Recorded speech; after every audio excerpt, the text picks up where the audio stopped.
I'm sharing this presentation PowerPoint with you. I'm not a big PowerPoint person. I'm sharing it with you because I like the pictures. So I hope you might also like pictures. Part of my own unlearning journey long before I started this was really re-embracing my artistic musical self. And I'm very grateful for Canva. And and so it's not, I don't teach art per se, but I incorporate it. I incorporate art into a lot of what we do. So I think I initially called this something like, 9 years and lessons of running an eco-spiritual educational initiative. And then I was like, oh yeah, I'm talking at the eco-versities. We're talking about legacies and generations and generations and generations of people, even though the organization's young. It's drawing upon and bringing in people who just have so much knowledge. So I kind of had this like humility moment, of like, let's just say that 9 years is not a long time. It's not a long time. And that I think I'm very much at the beginning of what I hope is something that I get to continue engaging in. And when I was like thinking about, well, in this short time that I've been doing this, I kept on drawing images of trying to express what this was, and all my images looked a little bit like this kind of swirling, spiraling things, and I realized like so much of this is about paradox, and paradoxes and that swirling dynamic. If you look kind of in many mythologies around the world, so the art kind of shows you this, the image kind of shows you this. Some of these figure eight or some of these like the dynamic aspects of eco-spirituality, of connecting with earth and one another. So much of that is visually and symbolically, and I think in many ways metaphorically, related to the cosmic serpent and the dragons. I come from a tradition that has more dragons in it than cosmic serpents. And there's a beautiful book that some of you may know called The Cosmic Serpent, DNA and the Origins of Knowledge. And also podcasts on dragon lore, which kind of makes some of these connections. I'm not going to get into them, but I'm leaning into this mythological dimension because, leaning into my eco-spiritual heritage as someone who was brought up in the United States, which is to say, as someone who was brought up in a deeply colonized society in which everything and education, everything is working to separate me and my family and everything around me from my inherent birthright as an earth person, and from those eco-spiritual lineages, which I am a part of, many of which have been lost and disconnected. And so like reconnecting with those old myths has been a really important part of my journey. It's been a really important part of my ability to connect with the earth, both in my European ancestral lineage, as well as with the indigenous people in the places where I live, in communities where I am today, in different parts of the country, but particularly here in the Hudson Valley. And this paradox I'm talking about, I think so much for me of what I've learned through the process of kind of building my own initiative is that I'm almost always working with paradox. And I'm working with these dynamic tensions. So even the question of when do you start to teach? Well, you start to teach when you have something to teach and also other people are asking you to teach. And it's both. It's not just one. It's not just what I want. It's also what other people are asking me, what the land is asking of me, what my ancestors are asking of me. It's not just my will. It's also this interactive dialogue, right? I would do student-led curricula in many ways. I work with adult learners, almost all of whom have a fair amount of privilege. I've very consciously chosen to work with people who are part of privileged systems because that is so. That's who I.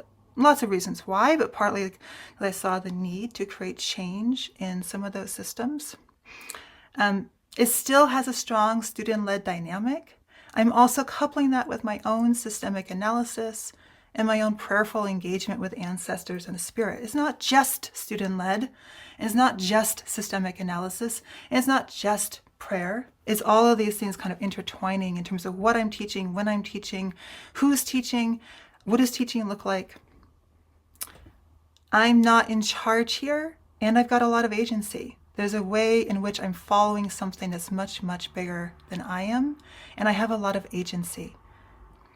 And then, these kind of very practical questions. Am I running a small business? Am I running an international spiritual community, an educational institution, an artistic production studio? And I'm really doing all of these in different ways. So going in between, and again, so I think there's a way in which we can attending to that dance, the dance of all the different pieces and how we're flowing in between them. And so to me, so much of the work is being in that flow, being in that dance, attending to that cosmic serpent, attending to the undulation of it. Sometimes I'm up and sometimes, this kind of movement, even when I'm just standing in place. A lot of times I describe the work we do as within every person, every community, and all over the earth, the spring of waters are trying to come out, and it's covered with concrete. And a lot of what we're trying to do is take away the concrete and tend to the spring. I found that metaphor often more helpful than kind of giving some kind of detailed step-by-step process of what we do. So leaning into metaphor and story as a form of expressing and sharing what we're doing, and not trying to say, well, we run all these programs or whatever, which sometimes we do and sometimes we don't. I'm not going to get into, I kind of wrote all this details of us, which I'm not going to get into. An early question for me, I'm working, I see part of eco-spirituality is working with colonial histories. I'm doing this as a theologian, not as a historian. And I'm doing this as someone of largely settler descent, so I'm trying to repair the harms of my ancestors. And when I first started doing this, I had some folks say, well, you can't really do that because you're talking about Indigenous people as a non-Indigenous person. I'm like, no, I'm actually talking about what my people have done. And I'm talking about, and I am often doing that in collaboration with others, including, but not only, Indigenous peoples. So figuring out what my positionality is and knowing how to stand forward and stand back has been this constant learning, still learning, and it changes. Every context I'm in changes, the forward, backward, how much am I putting out, how much am I engaging with, is really, really, really important. This every day I wake up and I give gratitude to the sacredness of this work, that I get to do this at all, that I get to ask these questions, I get to accompany people on their journeys. I'm sure something many of you have experienced, just a tremendous gratitude that we get to be part of the generation that's doing this work. I can talk a lot about pedagogy, but what I want to kind of lean into is this piece about the container that supports teaching and work and whatever your teaching is. So for me, attending to that larger container that holds me and that holds the work that I'm doing has been a fair amount of my work. And again, it's, I'm starting a school. I've chosen not to do it as a nonprofit for a lot of reasons. I wanted to come out of the nonprofit industrial complex. I also wanted to come out of formal religious institutions in what I'm doing. And so I decided to do, and I have had periods of my life when I have lived with a gift economy. I decided to do this as a small business. The container around Sequoia Samanvaya is an LLC. And that immediately confronts with the question that everything I'm experiencing and trying to give is a gift. And so how do I engage with the gift and also with different types of financial exchange and things like setting prices? And I don't think there's one answer here. It's something that I've learned a lot about over time.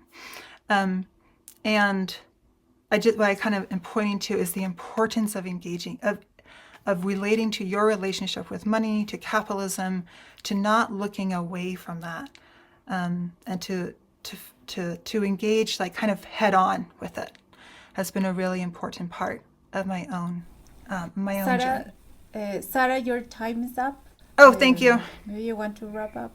Yes. Okay. I think just the last thing that I will say is a key piece for us has been working within nature cycles and developing, and the work that we have found within this like tiny organization, what we've developed within has been extremely helpful for what we've been teaching to others. And so that inner dynamics has helped with the outer dynamics. And circular time has been a really, really key part of that. All right, so I'm ending there, and much gratitude and thanks to all of you.